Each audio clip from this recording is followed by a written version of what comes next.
Graça e paz, queridos irmãos e irmãs, Redê do coração. Depois de 600 dias sem nos reunirmos, retomamos as nossas atividades presenciais. Graças a Deus.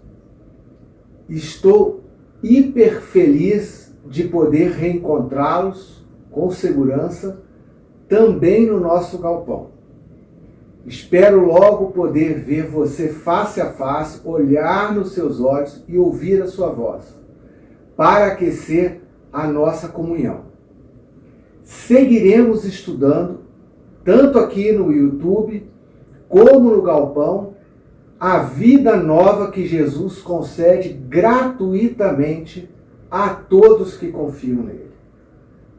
A vida nova que Jesus anuncia diz respeito tanto ao presente como ao futuro, ao aqui e agora, mas também à eternidade.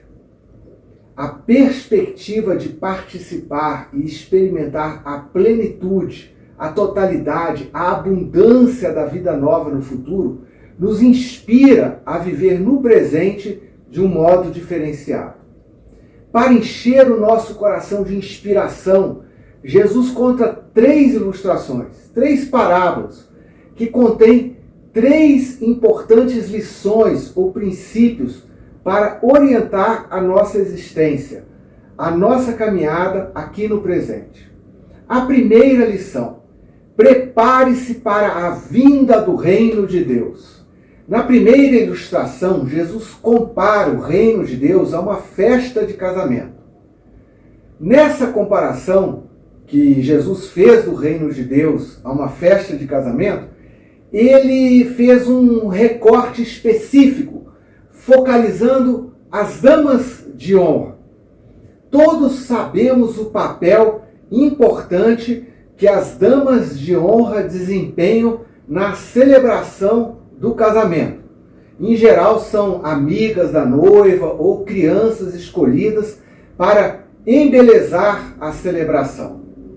Nos casamentos de tradição judaica, elas tinham um papel importantíssimo, que era receber o noivo que vinha da sua casa buscar a noiva para a festa.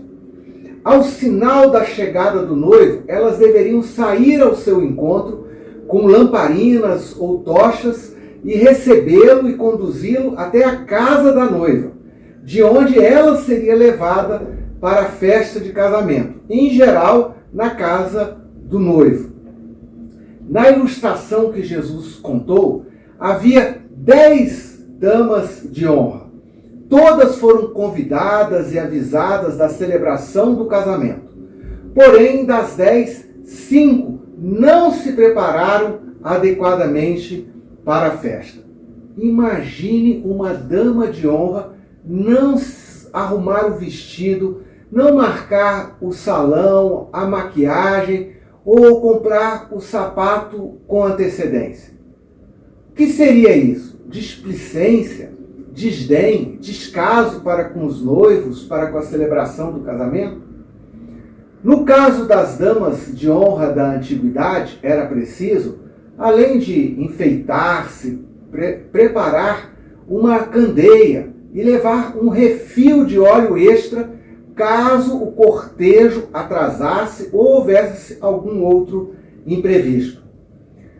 Jesus chama essas moças, essas damas de honra, que não se prepararam adequadamente para o casamento, de nécias, de imprudentes, por não levarem uma medida extra de óleo como reserva.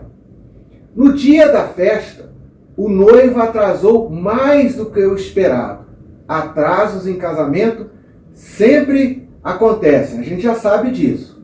Aqui, nessa festa do reino, o atraso indica que a chegada da plenitude do reino de Deus demora mais do que desejamos. Isso porque Deus está dando chance e oportunidade a todos de se arrependerem, de se prepararem para a festa. Como o noivo demorou mais do que o previsto, conta Jesus, todas as damas adormeceram e dormiram até a meia-noite, quando se ouviu um grito, um alerta, um aviso de que o noivo finalmente estava chegando. Todas as damas então se levantaram, deram aquela ajeitada no vestido, no cabelo e foram pegar as lamparinas. Quando viram, perceberam que as mesmas estavam se apagando. As prudentes, aquelas que haviam trazido consigo uma reserva de óleo, reabasteceram as suas lamparinas e se dirigiram para o cortejo, a fim de receber o noivo. As imprudentes, as nécias, pediram que as prudentes, as que tinham uma reserva de óleo, cedessem um pouco para as suas lamparinas, mas não havia quantidade suficiente para supri-las. Elas ainda tentaram, naquela hora da noite, ir comprar um pouco de óleo, mas já era tarde demais. Quando conseguiram chegar ao local da festa, não puderam entrar, infelizmente, e ficaram fora da celebração. No diálogo final da ilustração contada por Jesus, aparece a indicação de qual o motivo de terem ficado de fora da festa. Mais tarde, vieram também as outras e disseram: Senhor, Senhor, abra a porta para nós. Mas ele respondeu: a verdade é que não as conheço. Essa declaração chocante tem um paralelo no Evangelho de Mateus.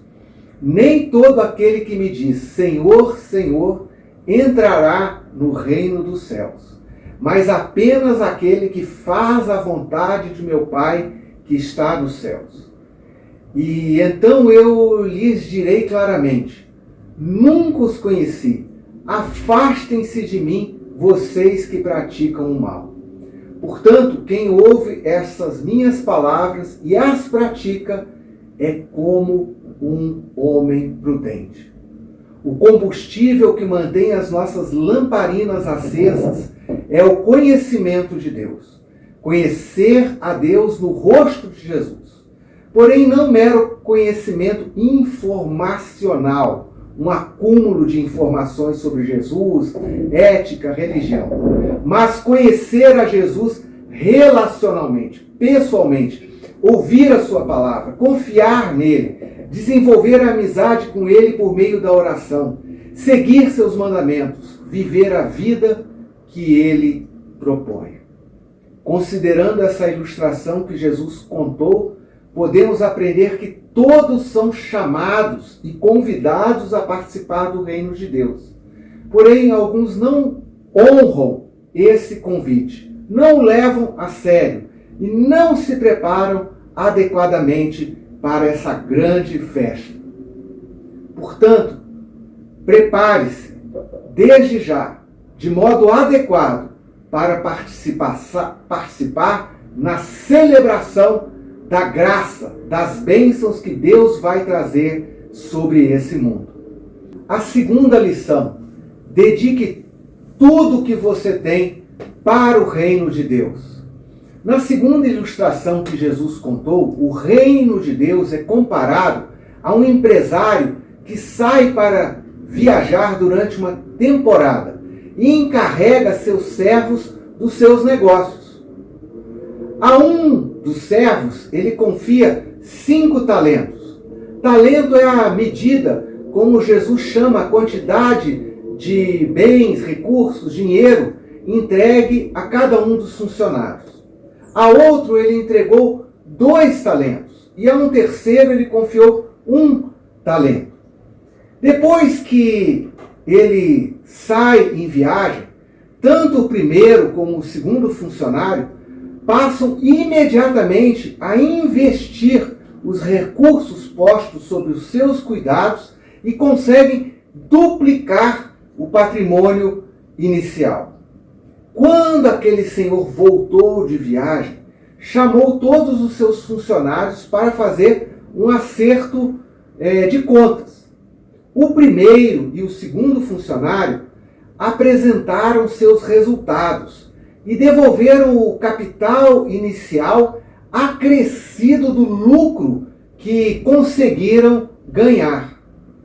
O Senhor, então, manifesta a sua aprovação, o seu reconhecimento pela diligência e fidelidade daqueles servos, a sabedoria que tiveram em negociar o patrimônio sob os seus cuidados.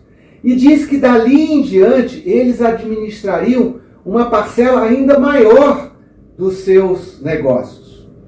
O Senhor também os convida a celebrar, a participar da sua satisfação pelo retorno, pelo reencontro e alegria com os resultados positivos do seu plano. Por fim, chega o terceiro servo, e este devolve o talento que havia recebido. No momento da devolução, ele faz uma alegação estranha. Olha, sabendo que o Senhor é severo, que colhe onde não plantou e junta o que não semeou, o que é uma declaração totalmente distorcida do que o proprietário havia feito, ou seja, que ele seria injusto, desonesto, violento, abusivo, ele diz que teve medo e resolveu enterrar os recursos que lhe foram confiados.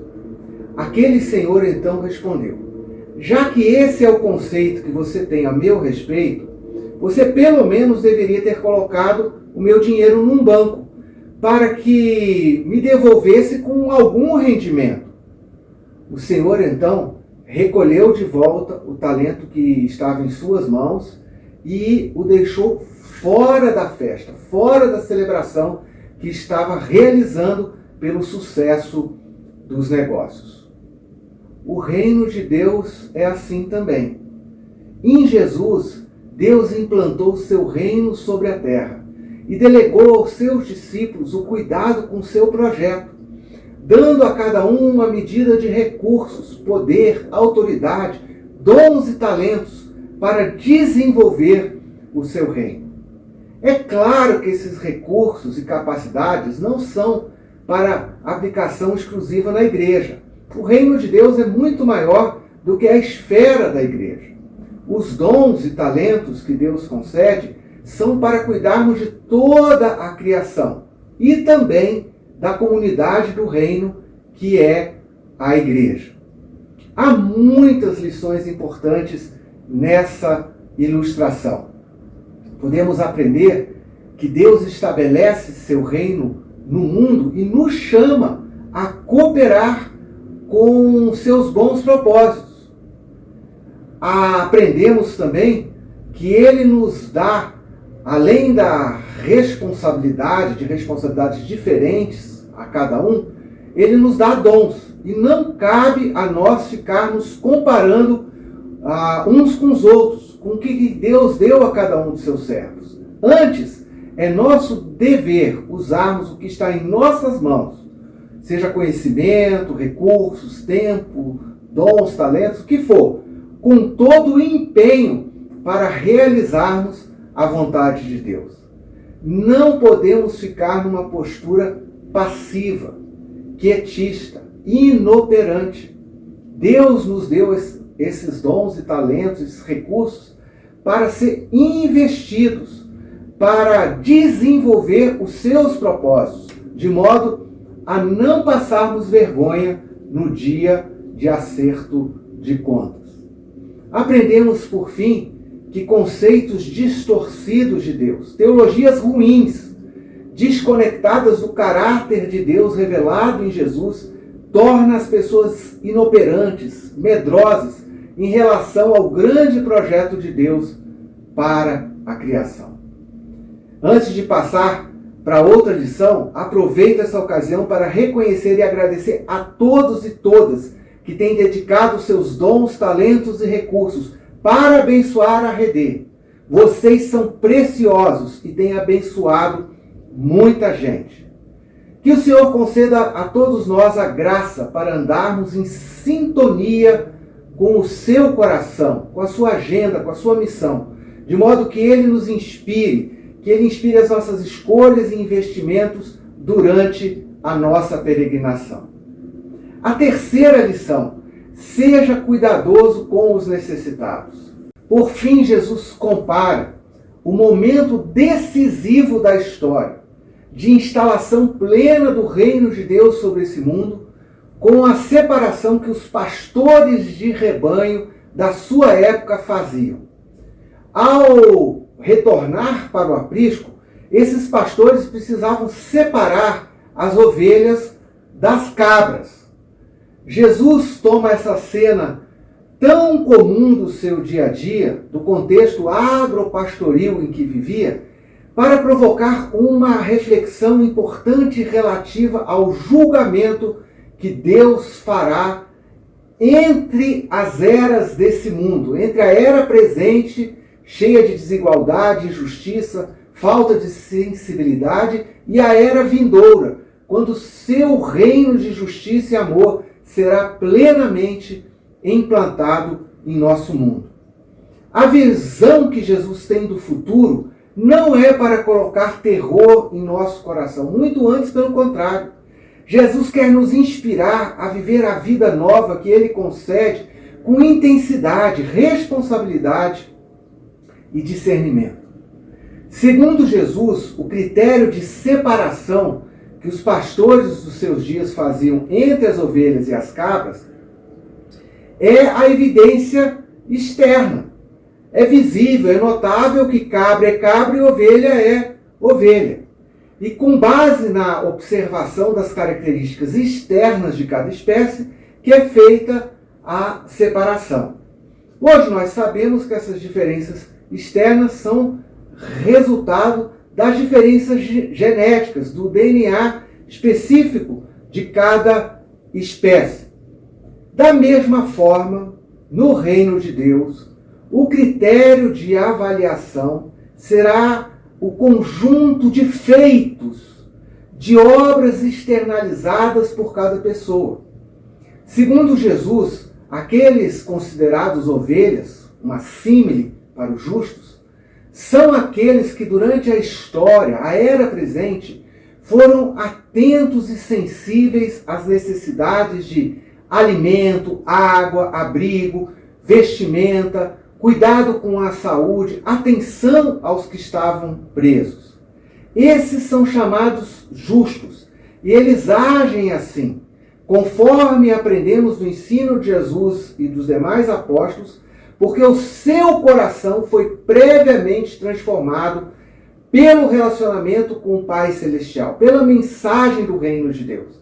Não se trata de justiça própria, mas de percepção do amor de Deus derramado no coração e que transforma, impulsiona, constrange positivamente a agir de modo transformado, de modo abençoador. Aqueles considerados cabras, na analogia, têm o seu comportamento descrito como insensível para com os que têm fome e sede. São os que fecham o seu coração para os estrangeiros, os pobres que não têm roupa. São aqueles que não se importam com os que estão enfermos ou com os que estão privados de liberdade. Essa postura é um reflexo do seu coração que não conhece e não ama a Deus e, por consequência, é insensível em relação às desigualdades, desequilíbrios e aos desamparados desse mundo. A vida nova concede muitas perspectivas para o futuro. Jesus quer instilar esperança no coração dos seus seguidores, afirmando em todas essas parábolas a certeza da sua volta, do seu retorno em glória. A volta de Jesus vai se traduzir em festa, como a festa de um casamento. Vai ser como a celebração de bons negócios, de bons investimentos, de investimentos bem-sucedidos, que resultaram numa promoção profissional. Vai ser o ingresso numa nova ordem, numa esfera de bênção, como Deus projetou desde o início do mundo. Portanto, prepare-se, viva intensamente à luz dessa esperança e perspectiva. Mantenha a mente alerta, com uma expectativa saudável, cumprindo as tarefas que que você recebeu, fazendo sempre o bem a todos. Considere com atenção cada uma dessas parábolas isoladas, mas perceba a força que esse conjunto comunica ao nosso coração. A inspiração que recebemos para viver a vida como Jesus ensina. No fim, a vida segundo o Evangelho será aprovada e recompensada pelo Senhor. Que o Senhor abençoe a sua vida e conceda compreensão e discernimento em todas essas questões. Fico à disposição para trocar ideias e esclarecer eventuais dúvidas que tenham restado. Que a graça esteja com você e seus queridos, abençoando a sua vida até aquele glorioso dia, quando ouviremos a maravilhosa declaração do Senhor: venham benditos do meu Pai, recebam como herança o reino que lhes foi preparado desde a criação do mundo.